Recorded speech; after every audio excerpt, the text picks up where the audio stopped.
blood freezes the flood they can see in the dark. Vampires, you know they can fly, and fly oh so high they can see in the dark. Vampires,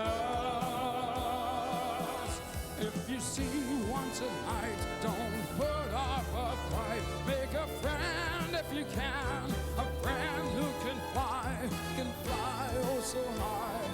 Vampires, vampires. The true story of Family Gormire by the Gormire family.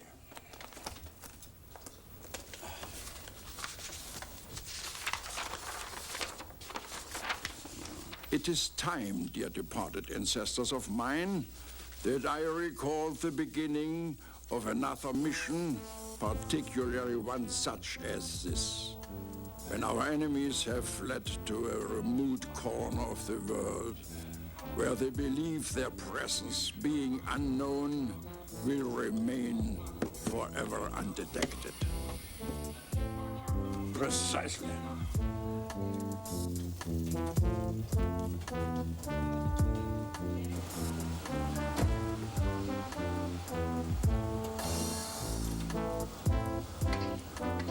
I followed standard procedure and wore under my coat the uniform of an immigration officer in case escape was necessary. It wasn't.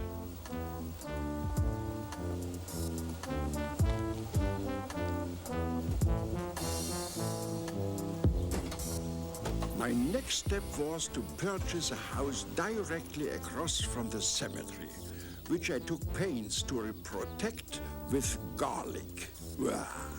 Dreadful plant. Garlic, but necessary. Vital, as I explained to the innocent young woman who sold me the house. What could she and her kind know of the dangers they face, ignorant as they are of the very existence of vampires? Next, I chose the costumes I will need to enable me to immediately assume the identity of whoever pursues me.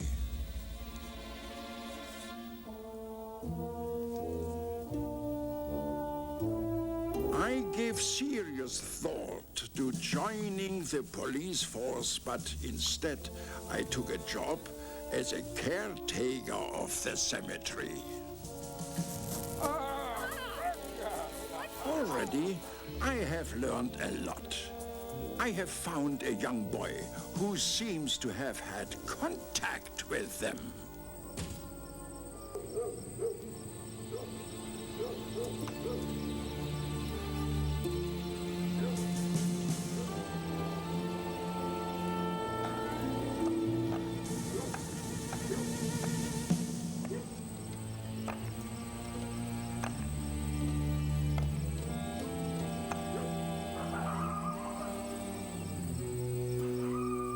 Clearly, these vampires have grown careless, surrounded as they are by people who don't even know they exist.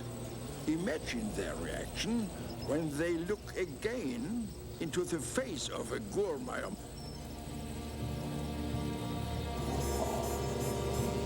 Betrayal.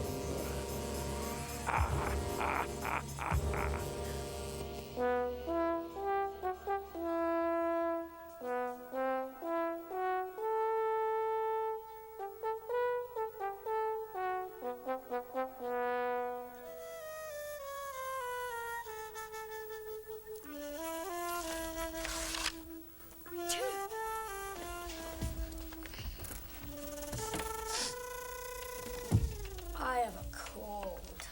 Sounds like a bad one. It is. Anton, this is Anna.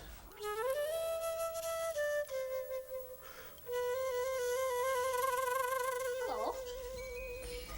I think it's very brave of you to like vampires. I like Rudiger. And me, I hope. I'm glad you've come. All right, all right. So glad and happy. But I could be in deep trouble if I don't get that cloak back tonight. Well, that's what we're all here for. Not me. This cold is killing me. And I've got to get back to my coffin. Then how will we get the cloak back? I was counting on you. That's why I brought Hannah. Oh, It's not. Well, it's part of the reason. The other part was she said she had to meet you before she'd consent to come to tea. It's tomorrow, isn't it? no, a week tomorrow. Next Wednesday. Oh, you said Wednesday. I don't think so. You did. I was hoping this cold would keep me from having to come. Aw. Now I suppose I'll be over it. Do you think, well, can Anna, well, Yes, she's quite good at tricks and that sort of thing. I expect you want to trick him since you don't want him harmed. Rudiger's right. I'm tricky. Well, I guess I'll be going. So long, Rudiger. I'm sorry about your cold. Sorry enough to lend me this book. I'll bring them all back next week. You promise?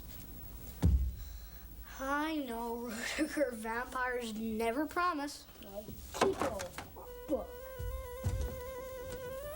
I didn't mean to offend them. It just slipped out. It's not your fault. He's worried about the cloak.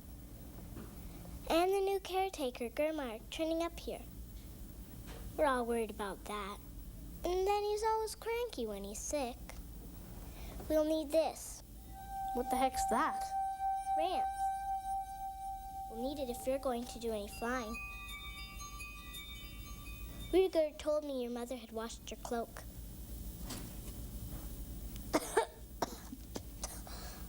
What's ramps? Rudiger promised to explain it to me. He should do it. I'm not very good at explaining things like rants. Okay. What do we do? What's Sale's address? 42 Transylvania Place. What Aunt Hildegard calls a good address.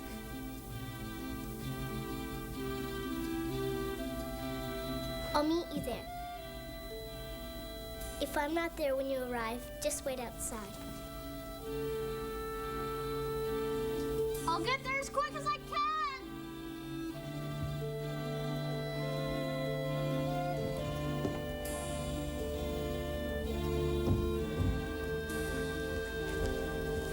You're not going out, are you? Oh, just for a little while. Oh, I think it's too late. It's past 8. I promised I'd meet someone. Who, your mysterious friend? Oh, his sister. Look, your father and I are getting very tired of this. You were told that you could not go on seeing him until we had met him. They're coming.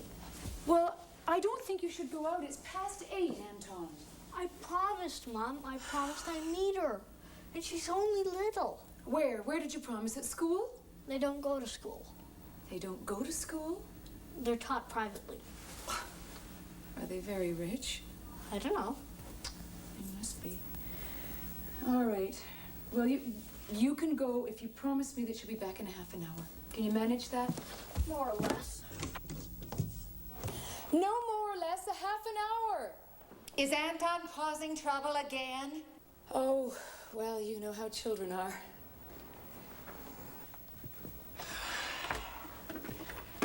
Can't stand that woman. Really, Mrs. Vesper, that son of yours.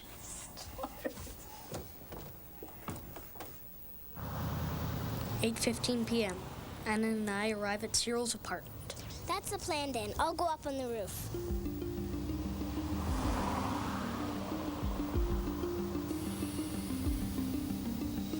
At 8:17 p.m. Anna ascends to the roof, and I ascend by mechanical conveyance to Cyril's floor.